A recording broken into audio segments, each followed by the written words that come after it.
حضرت سلمان فارسی رضی اللہ تعالیٰ عنہ ارشاد فرماتے ہیں کہ شعبان المعظم کا آخری دن تھا۔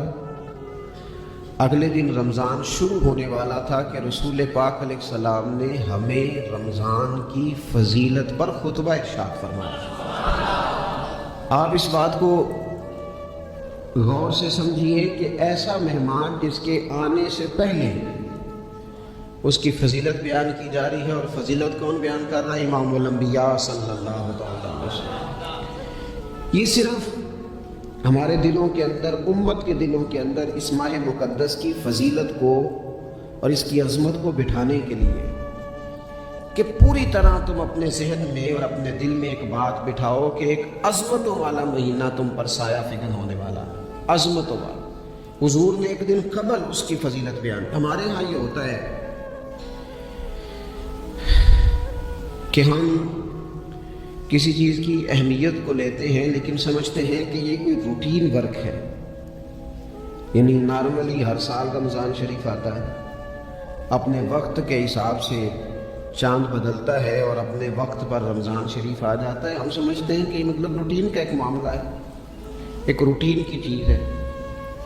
لیکن اگر آپ اس کو اس نظر سے دیکھیں گے نا کہ اس مہینے کے آنے سے پہلے، یعنی ابھی ایک دن بعد آنا ہے رمضان کو، اور آنے سے پہلے حضرت سلمان فارسی فرماتے ہیں کہ نبی پاک نے ہمیں باقاعدہ بلا کے خطبہ دے کے رمضان کی عظمت ہمارے دلوں میں بٹھا، یعنی فکری طور پر اور ذہنی طور پر امت کو تیار کیا۔ فرمایا تم پر ایک ایسا مہینہ سایہ فگن ہونے والا ہے جو مبارک ہے تمہارے لیے، باعث برکت ہے تمہارے لیے۔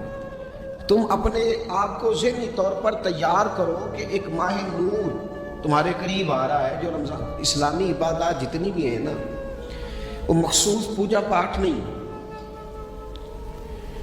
اسلامی عبادات میں سے کوئی عبادت بھی ایسی نہیں جس کا مقصد یہ ہو کہ آپ نے اتنے وقت سے لے کر اتنے وقت تک فلاں عمل کرنا ہے۔ جتنی بھی عبادات ہیں اسلامی، وہ اپنے دامن میں کوئی نتیجہ رکھتی ہیں، کوئی ریزلٹ رکھتی ہیں، اس کے ثمرات انسانی زندگی پر مرتب ہوتے ہیں۔ انسان کو تزکیہ نصیب ہوتا ہے، اس کے باطن کو صفائی نصیب ہوتی ہے، اسے خیر کرنے کا موقع ملتا ہے، تربیت کے بہت سارے مواقع اس میں پائے جاتے ہیں، بہت سارے اسرار و رموز کے ساتھ اسلامی عبادات ہیں۔ یہ جو رمضان المبارک ہے نا، یہ جو روزہ ہے، یہ روزہ اپنے دامن کے اندر تربیت رکھتا ہے، تربیت۔ یا ایھا الذین آمنوا کتب علیکم الصیام کما کتب علی الذین من قبلکم لعلکم تتقون۔ اے ایمان والو، تم پر روزے فرض کیے گئے جیسا کہ تم سے پہلے لوگوں پر بھی فرض کیے گئے تھے تاکہ تم تقوی اختیار کرو۔ روزہ تمہیں پرہیزگار بنائے گا، تمہارے اندر سے جو نفسانی چیزیں ہوں گی انہیں نکالے گا، اور اللہ تبارک و تعالیٰ کی طرف تمہارے دل کا رجحان ہوگا، تمہاری روح کا رجحان ہوگا، تمہیں تزکیہ دے گا۔ روزہ انسان کی تربیت کرتا ہے، انسان کو روزہ ذہنی طور پر تیار کرتا ہے کہ اللہ کے حکم کے مطابق کھانا ہے، اللہ کے حکم کے مطابق پینا ہے۔ سب سے بڑا مسئلہ اس دور کا رزق حلال کا حصول ہے اور حرام سے اجتناب ہے۔ تو روزہ ہمیں یہ سبق پڑھاتا ہے کہ ہم وہی کھائیں گے اور اسی وقت کھائیں گے جو کھانے کا ہمیں ہمارے رب نے حکم ارشاد فرمایا ہے، اور جسے اللہ رسول منع کر دیں گے جتنی مرضی چمک دمک اپنے دامن میں رکھے، جتنی مرضی، لیکن ہم وہی لیں گے جو ہمارے لیے جائز ہے۔ آپ غور فرمائیے، روزہ لعلکم تتقون، روزہ تمہیں پرہیزگار کرتا ہے۔ بہت سارے لوگ ایک بات کرتے ہیں کہ عادتیں نہیں بدلی جاتی یار، کوشش کرتا ہوں لیکن میری عادت نہیں تبدیل ہوتی۔ میں آپ کو ایک رائے دینے لگا ہوں، مشورہ دینے لگا ہوں، میں آپ سے یہ عرض کرنے لگا ہوں کہ موقع آیا ہے رمضان شریف کا۔ رمضان میں نا بندہ روٹین میں اپنی عادتیں بدلتا ہے۔ کسی کو سویرے 7 بجے کھانے کی عادت ہے، کسی کو 9 بجے کھانے کی عادت ہے، کوئی صبح ناشتہ نہیں کرتا، دوپہر میں ہی کھاتا ہے۔ لیکن رمضان آیا تو عادت بدل گئی، 7 بجے والا بھی نہیں کھا رہا، 9 بجے والا بھی نہیں کھا رہا، دوپہر والا بھی نہیں کھا رہا، سارے سحری میں کھا رہے ہیں۔ عادت بدل گئی، بالکل طبیعت بدل گئی، روٹین چینج ہو گئی. کوئی اٹھ رہا تھا صبح فجر میں اللہ کی توفیق سے، اللہ تعالیٰ معاف فرمایا، تو کچھ ایسے بھی تھے جو 9-10 بجے اٹھ رہے تھے، کچھ الحمدللہ فجر پڑھ کے چلو کسی وجہ سے پھر سو گئے، 10-11 بجے اٹھ رہے تھے، روٹین بدلی ہوئی تھی. رمضان آیا تو بدل گئی، سارے سحری میں اٹھ رہے ہیں، تہجد کے وقت سب کی آنکھ کھول رہی ہے. بالکل روٹین بدل گئی، حالات بدل گئے، معاملات تبدیل ہو گئے، اوقات تبدیل ہو گئے، دفاتر کے ٹائم تبدیل ہو گئے، اسکولوں کے نظام تبدیل ہوئے، مدارس کے اوقات تبدیل ہوئے، ہر چیز کے اندر تبدیلی آئی. معنی کیا ہے؟ کہ اللہ نے تمہیں موقع دیا ہے کہ عادتیں بدلی جا سکتی ہیں، اپنے آپ کو تبدیل کیا جا سکتا ہے، لائف سٹائل کو چینج کیا جا سکتا ہے. یہ موقع آیا ہے، ایک مہینہ ہے پورا، 2-3 دن 4 دن آپ کی روٹین بگڑ جائے نا سونے کی، یعنی روٹین سے ہٹ کے آپ سونا جاگنا شروع کر دیں تو پھر وہی روٹین بن جاتی ہے، پھر اسی ترتیب سے انسان سارے کام کرتا ہے. تو رمضان میں روٹین چینج ہوگی، سارے تہجد میں اور سحری میں اٹھیں گے، تو اللہ کرے نا یہ روٹین قائم رہے. رمضان میں تو اٹھتے تھے سحری کرنے کے لیے، تو اللہ کرے روٹین بن جائے اور سارا سال اٹھے تہجد کی نماز ادا کر دیں گے. اللہ کرے روٹین بن جائے، چیزیں تبدیل ہو جائیں. وہ لوگ جن کو ڈاکٹر کہہ رہے تھے کہ دوائی بھی کھانی ہے اور پرہیز بھی کرنا ہے، تو وہ کہہ رہے تھے جی دوائی کھانا تو آسان ہے، پرہیز کرنا مشکل ہے. تو بدلنے لگی ہے نا روٹین، آ گیا نا رمضان، پرہیز کا ٹائم شروع ہو گیا. لہذا بہترین فائدہ یہ ہوگا کہ رمضان میں پرہیز ہوگی. ڈائٹ پلان بالکل بنایا جا سکتا ہے، اس میں چیزوں کو بالکل مرتب کیا جا سکتا ہے. تو رمضان شریف کے آنے سے پہلے ذہنی طور پر اپنی عادات کی تبدیلی کا پروگرام بنائیں. عادتیں بدل جایا کرتی ہیں. رسول کریم دنیا میں آئے وَيُزَكِّيكُمْ، حضور تزکیہ کرنے تو آئے ہیں، عادتیں بدلنے تو تشریف لائے ہیں. نبی پاک نے صفائی ستھرائی کر دی، ساری ناپاک چیزوں کو نکال دیا. تو روٹین دیکھیں کہ رمضان میں تقوی کے اصول کے لیے اپنی عادات کو تبدیل کرنا ہے، اور اس کے لیے ذہنی طور پر اپنے آپ کو تیار کریں. وہ جو کہتے ہیں بچے سویرے نہیں اٹھتے، وہ روٹین بنا لیں. یہ موقع آیا ہے، ابھی سے ارادہ کر لیں کہ جناب ہم نے اس ترتیب سے اپنے گھر کو، ماحول کو، بچوں کو اس ترتیب سے ہم نے مرتب کرنا ہے چیزوں. یا آپ ارادہ کریں، اللہ تعالیٰ مدد فرمائے گا. رمضان المبارک کی جو خاص فضیلت ہے، اس خاص فضیلت کو رمضان آنے سے پہلے ذہن میں بٹھا لیں، اور رمضان المبارک پورے کا پورا اس ذوق سے گزارے کہ ذہن میں بات موجود ہو، ذہن میں کہ دراصل رمضان کیا ہے. اللہ کے پیارے رسول صلی اللہ تعالیٰ علیہ وسلم نے فرمایا، اے لوگوں تم پر ایک عظیم المرتبت مہینہ سایہ فکن ہو رہا ہے. حضور فرماتے ہیں شہر مبارک، فرمایا یہ بڑا برکت والا مہینہ ہے، یہ برکتیں لے کے آیا ہے، یہ رحمتیں لے کے آیا ہے، یہ اپنے ساتھ عنایات لے کے آیا. اور نبی اکرم صلی اللہ تعالیٰ علیہ وآلہ وسلم نے فرمایا جو بندہ بھی قرب الہی کی نیت سے رمضان میں نیکی کا طلبگار ہوگا، فرمایا وہ اگر نفل نیکی کرے گا نا تو اللہ تعالیٰ اسے فرض کے برابر ثواب عطا فرمائے. اور حضور علیہ الصلوۃ والسلام فرماتے ہیں جو اس مہینے میں ایک فرض ادا کرے گا اللہ 70 فرضوں کے برابر اجر عطا کرے گا. اپنے ذہن میں ایک بات بٹھائی جائے، ذہن میں یہ بات بٹھائی جائے کہ یہ نا برکت والا مہینہ ہے، اس میں میرا ثواب بڑا ضربوں کے ساتھ آگے بڑھے گا. ایک ذہن بنایا جائے اور پھر ثواب اکٹھا کرنا شروع کر دیا جائے. پھر وہ ترتیب بنا لی جائے، کاروباری نہیں، روحانی ترتیب، کاروباری نہیں. نئے سے نئے سٹال نہ تیار کیے جائیں. مہنگائی کیسے کرنی ہے اور کس طرح کر کے کن چیزوں کی آج کل مانگ ہوگی، کس ترتیب سے سودا پہلے خریدنا ہے، مہنگا کیسے کرنا ہے، اللہ معاف کرے مصنوعی قلت کیسے پیدا کرنی ہے، کمائی کیسے کرنی ہے. رمضان کے اندر جناب لوگ ساری ترتیب لگا کے ساری. میرے ایک دوست ہیں میڈیکل کے شعبے سے وابستہ ہیں، تو مجھے کہنے لگے کہ ڈاکٹر بھی اپنی روٹین بدلتے ہیں اور میدے والی ساری دوائیاں بھی اکٹھی کر لیتے ہیں کیونکہ رمضان آنے والا ہے، یہ زیادہ لوگ استعمال کریں گے. تو وہ ماحول نہ پیدا کریں کہ ہر چیز دنیا داری ہو جائے، ہر چیز دنیا داری. ہر چیز کو ایک نیا روپ دے دیا جائے اور نیا سے نیا مال کمانے کا سلیقہ بنایا جائے. میں اکثر کہا کرتا ہوں کہ رمضان تو اس لیے تھا نا کہ اس میں کم کھانا ہے، تھوڑا کھانا ہے. لیکن اگر بندہ کہے کہ میں نے صبح کا چونکہ کھایا نہیں لہذا اب شام کو اتنا کھانا ہے کہ ہفتے سے پہلے ڈاکٹر کے پاس بھی جانا ہے، میں نے وہ سارا پوری کر دیا روٹین، تو پھر وہ مقصد کو نہیں نہ سمجھا، پھر اس نے اس خوبصورتی کو نہیں پایا جو خوبصورتی اس کو دین دینا چاہتا تھا. ایک تو رمضان کی فضیلت کو سمجھنا، اور پھر جب ہم روزہ دار ہیں، ہم نے روزہ رکھا ہوا ہے،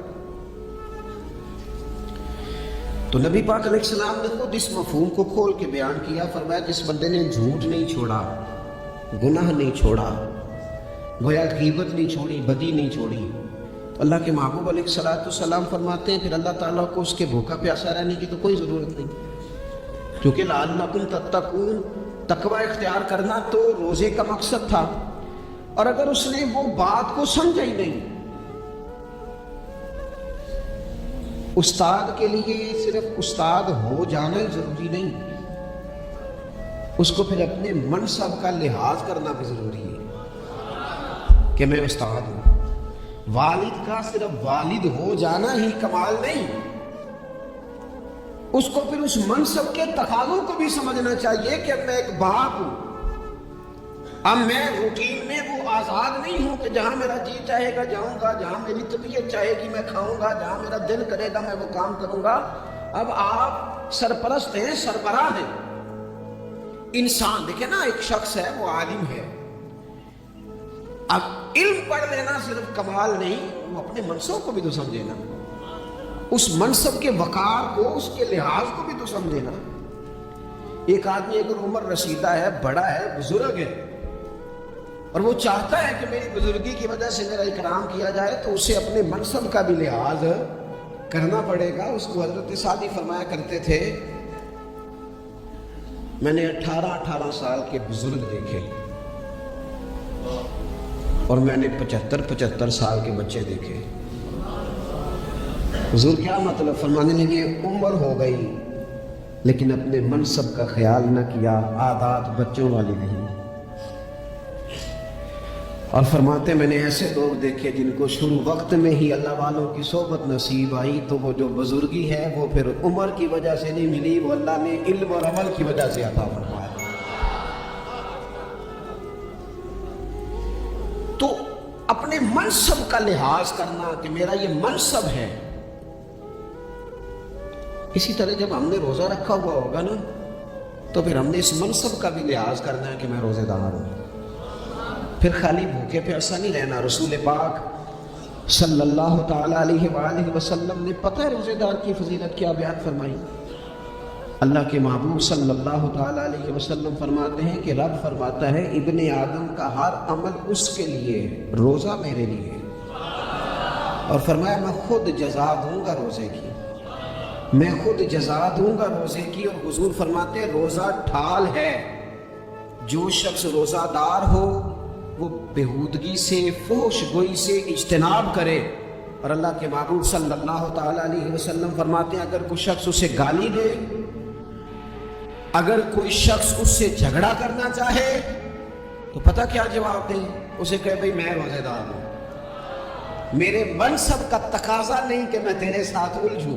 اور رسول پاک صلی اللہ علیہ وسلم فرمانے لگے اوہو اتنی بڑی بات. حضور فرمانے لگے، یہ صحیح مسلم کے لفظ ہیں، کریم محبوب فرمانے لگے مجھے اس رب کی عزت کی قسم جس کے قبضے میں محمد عربی صلی اللہ علیہ وسلم کی جان ہے. حضور فرماتے ہیں روزہ دار کے منہ کی خوشبو اللہ تعالیٰ کے نزدیک قیامت کے دن مشک کی خوشبو سے بھی زیادہ مقدمانی ہوگی. اس کے منہ سے جو خوشبو آتی ہے قیامت میں مشک پیچھے رہ جائے گا. اور رب کی بارگاہ میں صرف روزہ دار کے منہ سے اگر تیرے منہ کی خوشبو رب کو اتنی پسند ہے تو تجھے بھی تو اپنے منصب کا خیال ہونا چاہیے کہ میں نے روزہ رکھا ہوا ہے، میں روزہ دار ہوں. اور میرے نبی پاک علیہ السلام کے یہ دو لفظ ہیں نا، وہ صوفیاء ہیں نا، اللہ کے نیک بندے جو ساری زندگی تڑپتے رہے کہ کبھی ہے حقیقت منتظر نظر آنا لباس مجاز میں، کبھی مالک ایک دفعہ کبھی تیرا جلوہ ملے، کبھی ہے حقیقت منتظر نظر آنا لباس مجاز میں، لاکھوں سجدے تڑپ رہے ہیں میری جبین نیاز میں، اور جو ساری زندگی کہتے رہے کہ ہم تو عمر دراز مانگ کے لائے تھے 4 دن، 2 آرزو میں کٹ گئے، 2 انتظار میں، کہ دیکھو انہیں انعام ملنے لگا۔ جو اس کی راہ کے سوالی تھے، جو اس کے رستے کے مسافر تھے، جو اسے پانا چاہتے تھے، جو اس کی دید کرنا چاہتے تھے، جو اسے ملنا چاہتے تھے، میرے رسول پاک علیہ السلام نے فرمایا روزہ دار کو 2 خوشیاں ملیں گی۔ ایک خوشی اس وقت ملتی ہے جب وہ افطار کرتا ہے، اور فرمایا ایک خوشی اس وقت ملے گی جب وہ اپنے رب سے ملاقات کرے گا، جب وہ اس سے ملے گا تو اس وقت روزہ دار کو خوشی ہوگی۔ میرے دوستو، خوشی تو جو ہوگی سو ہوگی، لیکن یہ لفظ بڑے حسین نہیں کہ روزہ دار کی رب سے ملاقات ہوگی، یہی لفظ بڑے باکمال نہیں۔ ایک روایت میں تو یہ ہے نا کہ روزہ میرے لیے ہے، میں اس کی جزا دوں گا، اور ایک روایت میں یہ ہے کہ روزہ میرے لیے ہے اور رب فرماتا ہے میں خود روزے کی جزا ہوں، یعنی باقی نیکیوں پر ثواب ملے گا، روزہ رکھنے والے کو رب رحمان ملے گا۔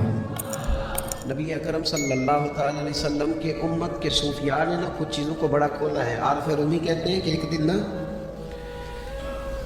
مامون غزنوی نے خزانوں کے دروازے کھول دیے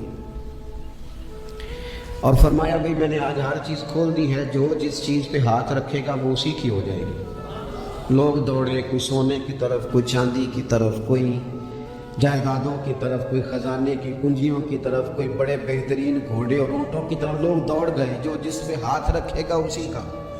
سب بھاگ گئے، ایاز بیٹھا ہے،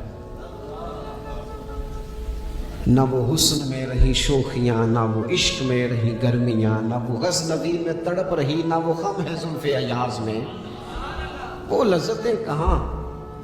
ایاز چپ کر کے بیٹھا ہے۔ پھر محمود نے ایاز کی طرف مخاطب کر کے کہا ایاز اٹھنا نہیں، آج لوٹ سے لگ گئی ہے، جو جس چیز پہ ہاتھ رکھے گا اسی کی۔ ایاز کہنے لگا بات پکی ہے نا؟ تو محمود خوش تھے، موڈ بڑا اچھا تھا، کہا بالکل پکی ہے۔ تو ایاز کہنے لگے چلو ٹھیک ہے۔ ایاز اٹھے، پیچھے سے جا کے نا تو محمود کے کندھے پہ ہاتھ رکھ دیا، محمود کے کندھے پہ ہاتھ رکھا۔ محمود کہنے لگے یہ کیا بات کا، آپ سے میں نے پوچھا تھا بات پکی ہے، جو جس پہ ہاتھ رکھے گا اسی کا نا۔ تو تھوڑی دیر پہلے مسکراتے چہروں میں آنسو آ گئے، ایاز بھی روئے تو محمود بھی روئے۔ کہا بادشاہ پکا رہنا، وہ جن کو خزانے چاہیے تھے وہ دوڑ گئے، مجھے تو چاہیے۔ لنگ کئی مہینے تے برس گئے تے تیری دید نو دیدے ترس گئے، تیری تو ملے گا۔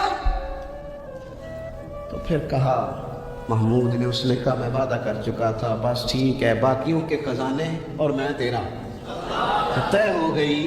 فرمایا باقی نیکیوں پر ثواب ملے گا، روزہ رکھنے والے کو رب رحمان ملے گا، اللہ کا قرب ملے گا۔ دیکھو نا، وہ خاص انسان کو کیفیت حاصل ہوتی ہے روزے میں، رب کے ہونے کا یقین۔ وہ جو صوفیاء کہتے ہیں نا مراقبہ کرو، وہ نصیب ہوتا ہے۔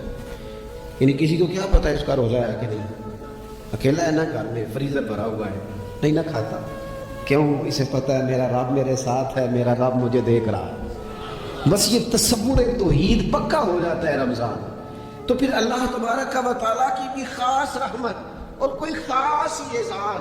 حضور فرماتے ہیں جنت کے کئی دروازے، ایک باب الریان ہے، اس سے پھر روزہ دار گزریں گے، آواز ہوگا روزے والے آ جاؤ، وہ آ جائیں گے، فرمایا اس خاص دروازے سے گزرو، جب گزر جائیں گے تو فرمایا بند کر دو بھائی، اور کوئی نہیں گزرے گا یہاں سے، دروازہ ہی مخصوص ہے۔